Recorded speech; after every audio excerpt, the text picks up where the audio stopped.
Amén, amén. Sí, es verdad. Ahora pasando al pacto con David, o el pacto davídico, hay una pregunta y dice, en 2 Samuel 7 del 8 al 16, vemos que David no hizo un pacto con Dios directamente. Yo creo que lo correcto sería Dios hizo un pacto con David directamente, sino por medio del profeta Natán. Esto no fue así con los pactos anteriores. ¿Tiene esto alguna implicancia o razón en particular? Yo creo que no. Como ya dijimos, Dios se comunica en diversas maneras, perdón. Y así es. Si Dios habla por medio del profeta Natán, está bien. La fuente de la revelación es Dios. Natán no inventó los detalles. Natán transmitió lo que él había aprendido de Dios o que Dios había puesto en su corazón por su Espíritu Santo. Entonces, no veo una implicación importante o una razón en particular, pero no veo todo. Gracias. El autor menciona que así como en el pacto abrahámico, cada rey davídico debía permanecer fiel, de lo contrario sería cortado. Pone el ejemplo de Salomón. Sin embargo, a Salomón se le castigó a través de su descendencia. Su hijo perdería el trono. Pero Salomón, a pesar de su infidelidad, siguió reinando en todo Israel por amor a David. De acuerdo con la idea, ¿por qué Dios no cortó su reinado en sus días como rey? Primero, de un lado, Dios tiene libertad para aplicar sus amenazas como quiera. Si Dios actúa en cierta manera, así es. Pero de otro lado, y más pertinente a la pregunta, lo que quiero decir en cuanto a los reyes y las garantías o amenazas, etcétera, no es que Dios quitará al reino de cada rey davídico si es infiel, sino que Dios no confirmará el reino de un rey infiel. Entonces, los reyes infieles no significa necesariamente que serán cortados por su infidelidad, sino que Dios no establecerá su trono. Dios no confirmará su reino. Entonces, hay una garantía otra vez general. Dios no quitará el reino de David. Dios no quitará el reino de David y sus hijos, pero Dios no confirmará el reino eterno o el trono eterno de los hijos infieles de David. Y por eso el Antiguo Testamento o debo decir los salmos y los profetas están preguntando dónde está el hijo fiel de David, dónde está el rey fiel cuyo trono y reino serán confirmados eternamente. Y por eso el nombre Hijo de David es tan importante en los evangelios. Oh, Hijo de David, ten misericordia de mí. Hosana a Dios en los altísimos. El Hijo de David entra en Jerusalén. Hijo de David significa este es él quien o cuyo trono será establecido, cuyo reino será confirmado. Ellos están diciendo, él es el fiel Hijo de David, pero ellos esperaban un reino político, un reino en la tierra, y no es así. Claro, claro. Viendo estas promesas garantizadas a todos los descendientes de David, una vez que llega Cristo y se establece el reino eterno, ya no hay más necesidad de descendencia de parte de David, ¿correcto? Sí. No envíes dinero a Israel. No lo hagas. Guárdalo. Compra un televisor. Es mejor que enviar dinero a Jerusalén. Claro, claro. Ahora, hablando de Israel, esta pregunta interesante. En Jeremías 31, el profeta afirma que haré un nuevo pacto con la casa de Israel, con la casa de Judá. Ahora, esa casa de Israel y de Judá son literalmente Israel y Judá étnico, o era una forma de decir un Israel espiritual. Las dos, creo. Dios primeramente anunció e hizo el pacto con Judá y con Israel en la predicación de los apóstoles en Jerusalén y en Samaria y en las sinagogas de las ciudades griegos. El evangelio es para el judío primero, dice Pablo. Entonces, sí, Jesús, por medio de sus apóstoles, hizo el pacto, el nuevo pacto con los de Judá y los de Israel primero. Y en la predicación en las otras partes, las ciudades griegas o romanas, sí, para el judío primero.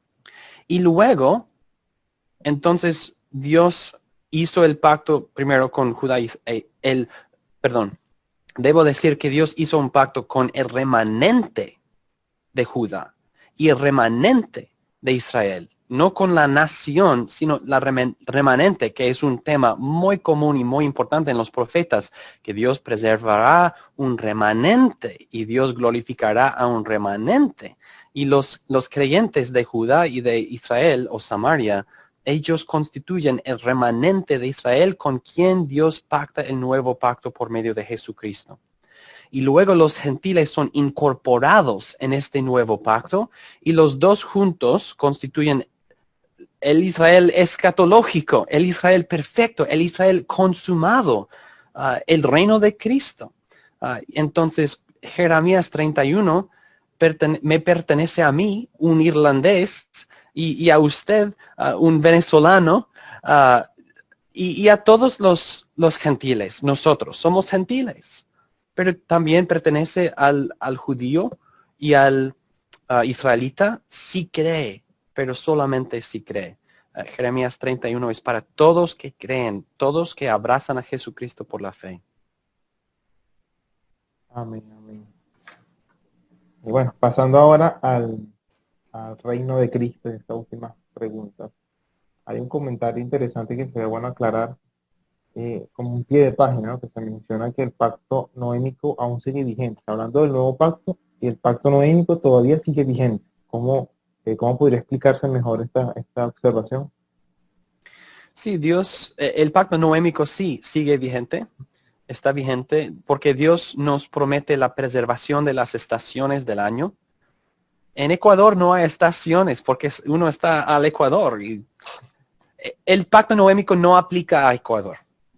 Pero Dios prometió el cambio regular y normal de las estaciones del año, el curso regular del mundo, y Dios prometió que no destruiría al mundo con otro diluvio catastrófico.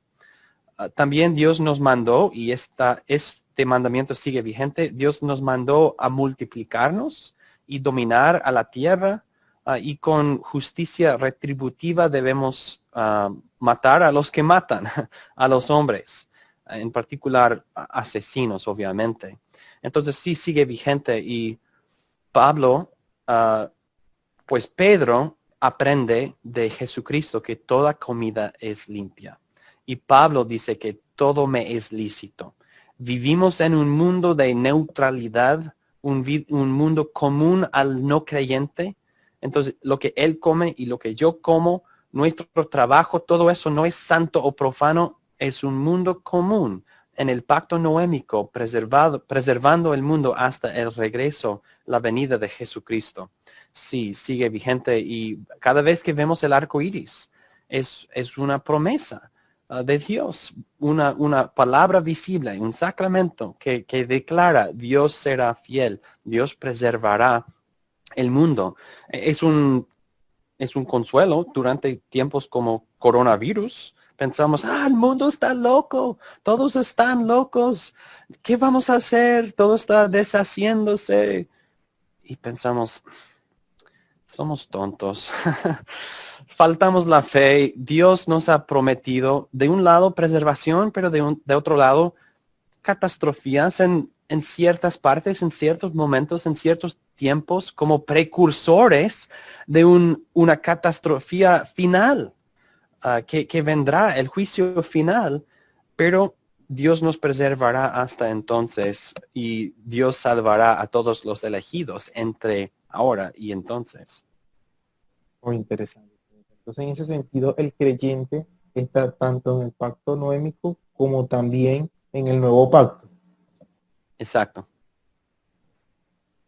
Correcto. Ahora, en el huerto, los árboles hacían visibles las promesas de vida o muerte. En el diluvio, el arco iris hacía visible la promesa del pacto con Noé. En Abraham, la circuncisión hacía visible la promesa de Canaán. En Moisés, la Pascua hacía visible las promesas de Dios. En el nuevo pacto, el bautismo y la cena del Señor hacen visibles las promesas del pacto. Cuando nuestros hermanos presbiterianos aplican la idea de la circuncisión al bautismo, se equivocan en la aplicación, pero no en la figura. Yo dije que iba a repetirme y ahora voy a repetirme. Paralelos, analogías, comparaciones y relaciones tipológicas, todas esas conexiones verdaderas y legítimas no constituyen una identidad entre, entre cosas. Identidad significa ser idéntico. Es paralelos, comparaciones, analogías, tipología. Esas cosas no constituyen una identidad entre dos cosas. La circuncisión marca los límites de un pueblo santificado o dedicado a Dios en pacto, el pacto abrámico. El bautismo hace lo mismo en el nuevo pacto, pero como ya dijimos, la santidad de los dos pactos es distinto. Son dos pueblos distintos, dos pueblos separados para distintos propósitos. La santidad simbolizada por la circuncisión es una santidad terrenal, de esta tierra, de la carne, como dice Pablo en Gálatas 4, hijos nacidos en esclavitud. La santidad simbolizada por el bautismo, al contrario, es una santidad celestial, una santidad del espíritu o del alma. Como dice Pablo, somos hijos nacidos de arriba o nacidos del cielo. Entonces hay un paralelo, sí, no lo negamos, lo afirmamos, pero ese paralelo no los hace iguales, no constituye una identidad. Creo que la idea sería como más relacionada entre la circuncisión física y la circuncisión del corazón. Creo que es más cercana allí.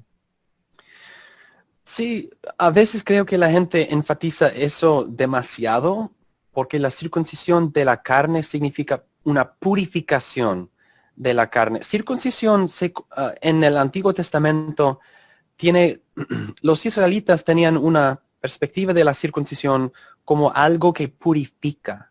Los circuncidados son puros.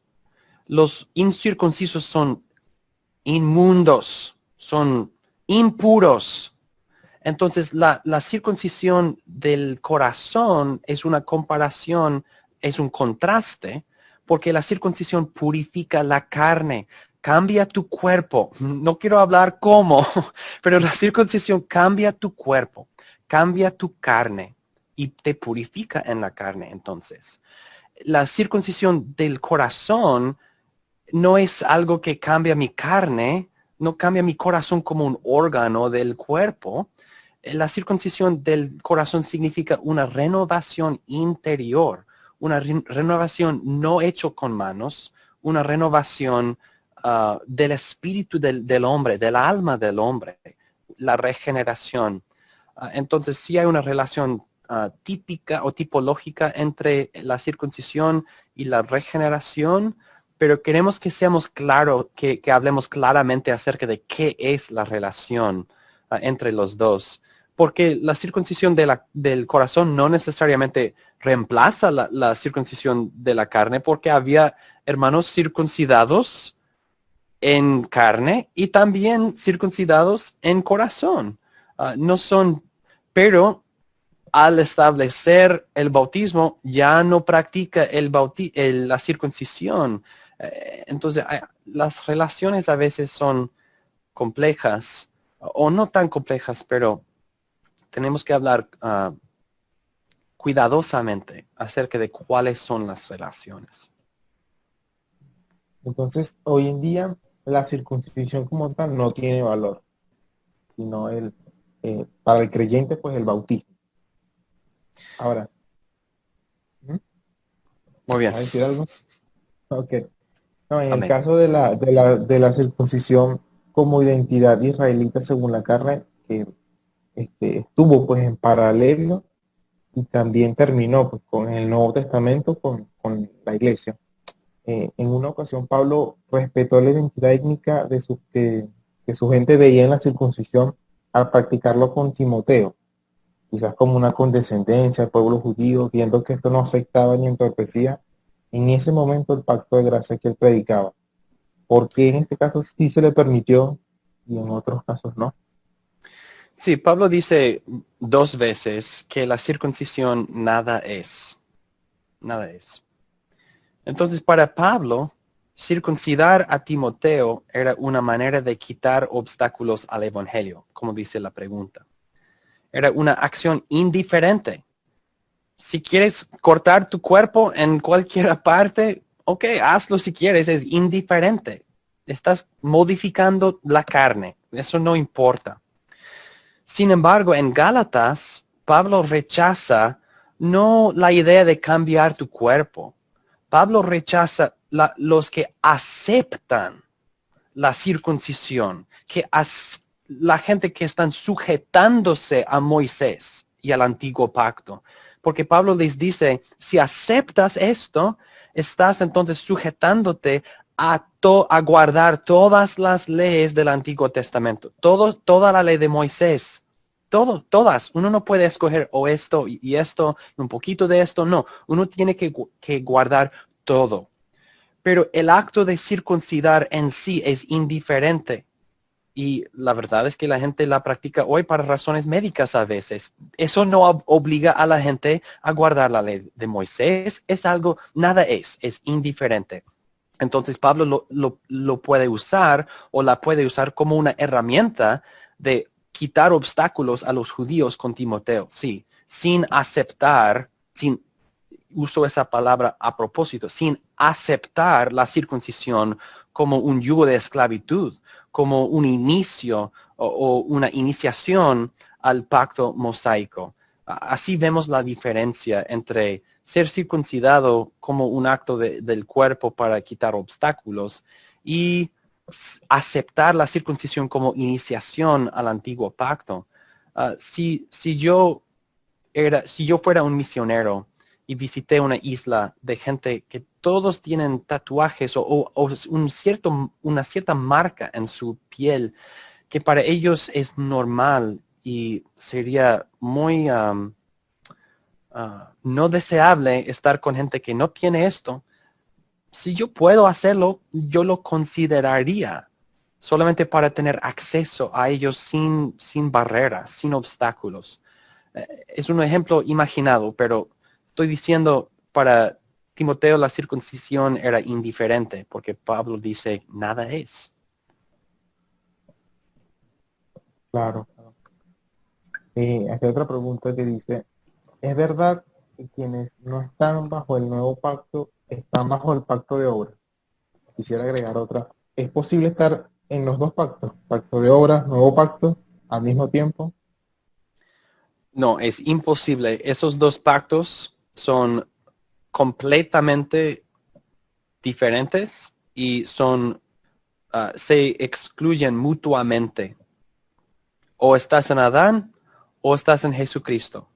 O tienes la naturaleza de Adán o tienes la naturaleza de Jesucristo en depósito, en regeneración. O tienes el Espíritu de Jesucristo o no. O estás destinado para el cielo o no. O el infierno, etcétera. Podríamos decir más. Si no me crees, lee primero de Juan. Y si todavía no me crees, léelo otra vez.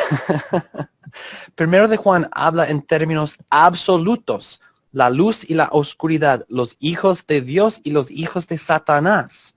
Los que practican la ley y creen en Jesucristo y aman a sus hermanos en la fe y los que practican el pecado y no creen en Jesucristo y no aman a sus hermanos ni a nadie porque son de Satanás, etc. Esa división absoluta y rígida, sin um, no hay casos sin excepciones, perdón, sin excepciones. Lo afirmamos por la enseñanza bíblica de otros versículos como Romanos 8:9. Los que no tienen el Espíritu de Cristo, no pertenecen a Jesucristo. Pero Pablo, no, así es. Así es. Y nosotros, obviamente en la teología reformada, hablamos de los elegidos y los no elegidos. Nosotros no podemos siempre discernir perfectamente entre los dos grupos, y eso es una parte importante de la eclesiología, que no tenemos discernimiento perfecto, pero eso no niega la verdad que hay elegidos y no elegidos. Y todos los elegidos serán salvos y todos los no elegidos no serán salvos. Y los elegidos están salvos porque están en Cristo y fueron elegidos en Cristo. Y los no elegidos no están en Cristo porque no fueron escogidos en Jesucristo. Están en Adán. Y estos grupos, las ovejas y las cabras son separados. Claro, claro. Y la idea de elegidos en Cristo y condenados en Adán se puede decir igual que estar en el nuevo pacto y estar en el pacto de obra. Sí, exacto. Si quieres saber, ¿estoy en tal dicho pacto? Pues pregúntate, ¿pertenezco a la cabeza federal? ¿Me representa la cabeza federal? Adán no me representa, entonces no. Noé sí me representa, entonces sí. Abraham no. Los reyes de David, pues sí, pero en el nuevo pacto, en Jesucristo. Entonces así uno sabe, no hay preguntas, no hay duda. Yo sé a cuáles pactos pertenezco y cómo por medio de las cabezas federales. Hablando un poco escatológicamente, la última pregunta interesante. El apóstol afirma en Romanos 11:26 que todo Israel será salvo. ¿Nos puedes brindar un poco más de detalles sobre este punto? Sí, creo que Pablo usa este lenguaje para indicar lo que Israel simbolizaba, el pueblo redimido por Dios, el pueblo destinado por Dios para una herencia magnífica, el Israel escatológico, que incluye los circuncidados y los gentiles, todos que creen en Jesucristo. Porque Pablo en otros lugares, en otros versículos, habla así también. Dice, somos la circuncisión, dice Pablo. Obviamente no está hablando de la carne, porque no todos son circuncidados. Pablo dice, no aceptes circuncisión bajo ciertas condiciones. Entonces, somos la circuncisión. Dice Pablo que somos el Israel de Dios. Dice en Romanos que el judío verdadero cree en Jesucristo. Entonces, Romanos 11:26 podemos ponerlo en el contexto de otros ejemplos de Pablo comunicando el misterio de Cristo en esa manera.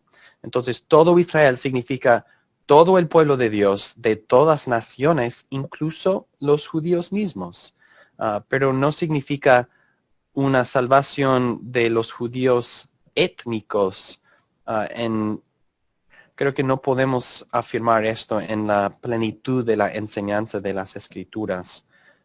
El misterio de Cristo describe la salvación de un pueblo en Cristo y no más. Amén, amén. Bueno, hasta aquí las preguntas de todos nuestros lectores. Sin embargo, Pastor Sam, quisiera pedirle cuatro cosas, te los voy a decir y después lo vamos a tratar uno por uno. Primero, consejos prácticos para iniciar el estudio de la teología del pacto. Segundo, consejos para continuar después de leer este libro, porque ok, todos terminamos y ahora ¿qué vamos a hacer? Y tercero, cómo lidiar con las diferencias, críticas o enfrentamientos entre diferentes posiciones.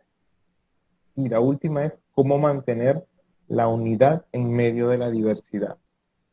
Entonces, la primera, consejos prácticos para iniciarse, ya el estudio de los pactos.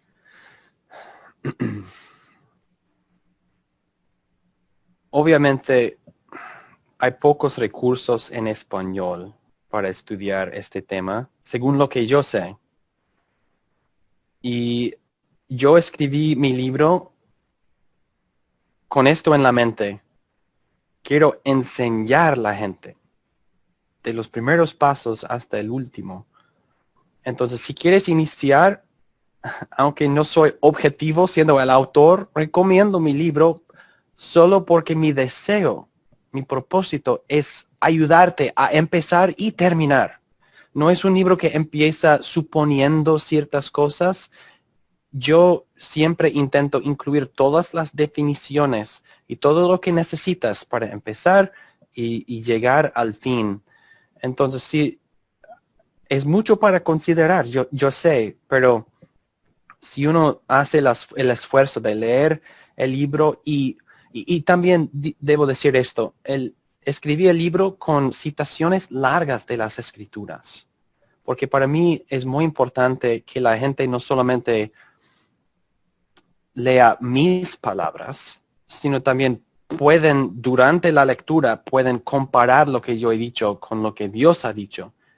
Y quizás en algunos casos, o en muchos, no sé, dirán, creo que el autor no está correcto en esto, pero aquí tienen la palabra de Dios para convencerles de esto.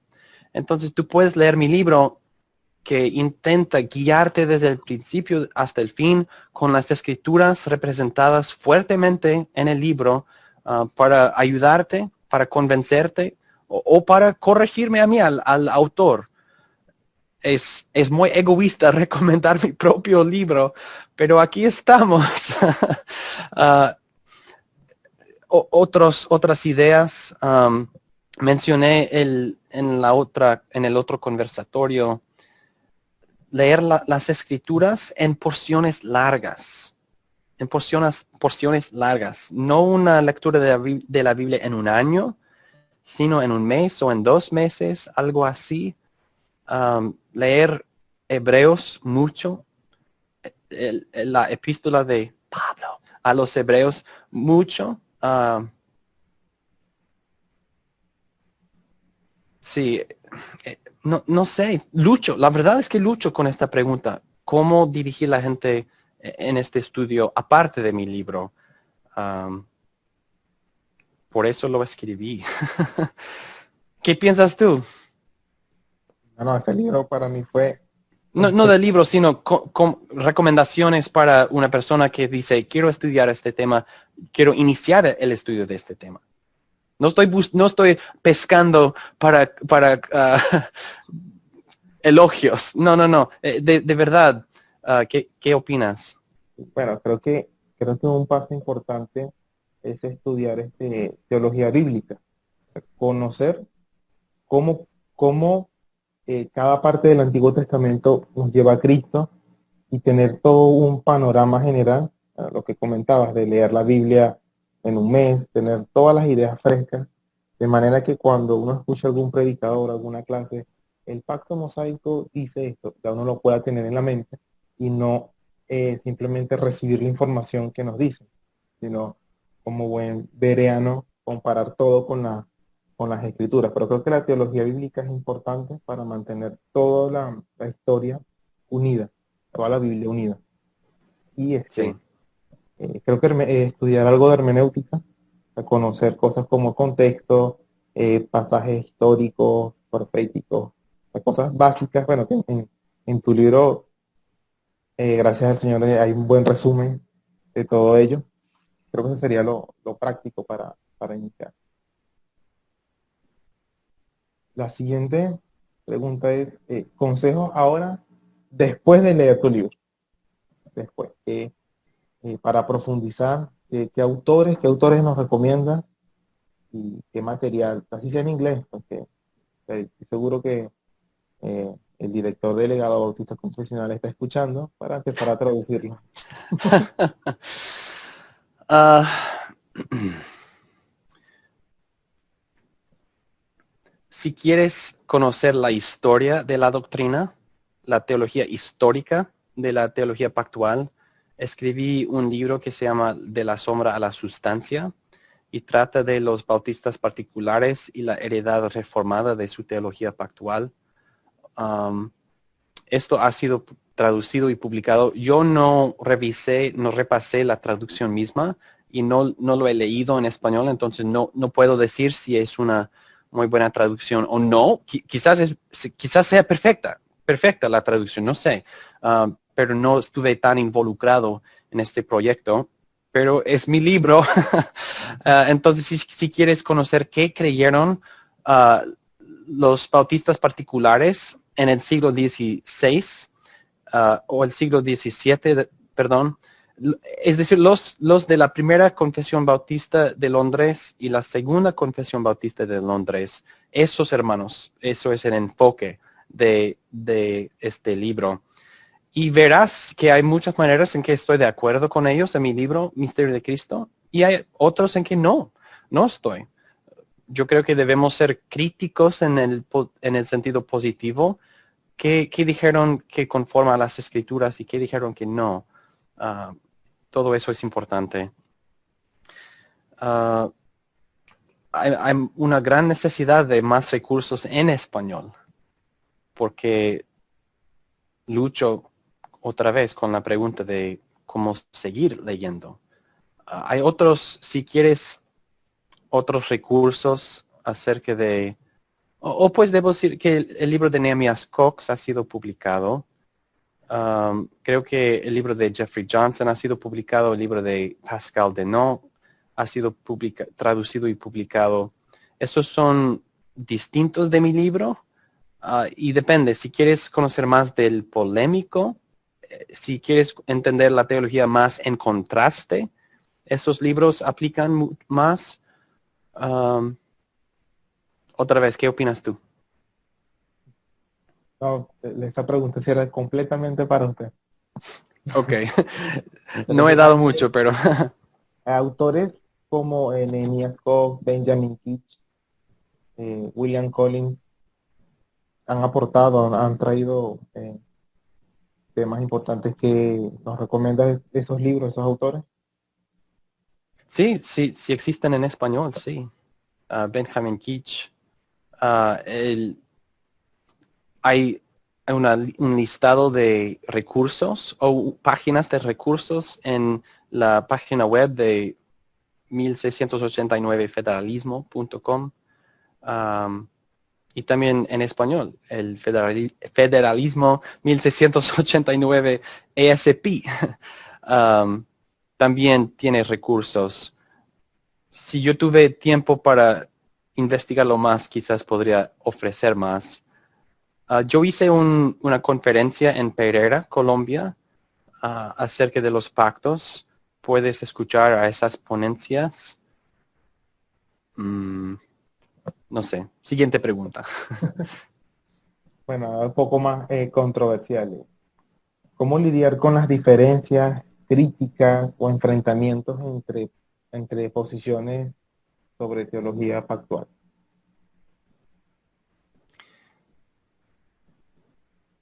Las escrituras, Jesucristo oró a su Padre para unión en su iglesia. Y Pablo nos llama a la paz casi en cada epístola. Entonces, hay de los que hacen guerra con lo que Dios nos ha dado para paz. Y la teología pactual, tristemente, frecuentemente es una tierra de combate, un campo de combate, en lugar de un campo de refresco. Mucho, mucho depende de cómo hablas y cómo expresas la verdad. ¿Es tu intención ganar, ser victorioso, o es tu propósito edificar al otro? ¿Es tu propósito convencer con las escrituras para su bien? ¿Es tu propósito que seas mi discípulo o es tu propósito que la persona aprenda un poquito más acerca de Jesucristo? Entonces, y también frecuentemente esos debates que son combates ¿Quiénes son los participantes? Jóvenes, hombres jóvenes que están entrenándose en cómo no ser calificado para el ministerio. Porque el ministro no debe pelear. El ministro no debe ser contencioso. Entonces, una generación de jóvenes están entrenándose en contención. Ok, una generación entrenándose en teología que no vale nada. Es inútil. Porque no van a ser ministros. Y si no van a ser ministros, ¿qué van a hacer? No sé, debatadores, no sé cuál es la palabra. Son guerreros del teclado. Felicidades, te aplaudo, guerreros del teclado. Qué bueno, has beneficiado el mundo y el mundo te agradece por toda tu guerra en el teclado. Gracias. Dios nos llamó a llenar la tierra, multiplicarnos, dominar la tierra y bendecir a nuestros vecinos. Guerreros del teclado, lo has hecho muy bien. Lo digo con sarcasmo, pero lo digo honestamente. ¿Cómo lidiar esas cosas? Frecuentemente debemos evitar esas cosas. Evitar. Y hemos hecho mucho daño. Yo he hecho los mismos errores. No soy inocente en esto. Hemos hecho mucho daño a nuestros hermanos en la fe y debemos tener mucho cuidado con eso. ¿Es posible hablar de diferencias? Claro que sí. ¿Es posible aún intentar persuadir a otras personas? Claro que sí. Pero nosotros, ustedes saben, ustedes han visto, quizás ustedes han participado. Y cuando digo ustedes, estoy hablando a todos los que están escuchando. Ustedes han visto en Twitter, Facebook, WhatsApp, en mensajes privados y más. Ustedes han visto el daño que uno puede hacer. Debemos arrepentirnos que Cristo oró para unidad. Pablo nos llamó a la paz. Debemos arrepentirnos si nosotros hemos destruido unión o si hemos deshecho la paz a la cual Dios nos ha llamado. Wow, bastante que meditar y que pensar. Y, bueno, para terminar un poco más positivo, después de esta explicación, ¿cómo mantener la unidad pues, en medio de la diversidad? Aun si nuestra teología pactual es diferente, sea diferente de la de otro cristiano, tenemos el mismo Cristo, el mismo Salvador. Y no podemos permitir que esto escape de la mente. Hay cosas más importantes que nuestras diferencias. Y nosotros debemos entonces amar a otros hermanos en la fe y decirles que los amamos y hablar de ellos en una manera que demuestra que somos sinceros en este amor. Y podemos tener compañerismo con ellos. Y no es necesario que sea un compañerismo muy formal. Simplemente, ven a mi casa, vamos a mirar una película o vamos a cenar, vamos a simplemente pasar tiempo juntos. Y estas relaciones o amistades que formamos, entonces se convierten en el contexto en que podemos con seguridad y madurez hablar de diferencias quizás. Pero si nosotros luchamos, será imposible aún establecer la amistad o cultivar una relación con ellos. Entonces, ¿cómo podemos vivir con ellos en amor? Podemos preguntarles, ¿cómo están?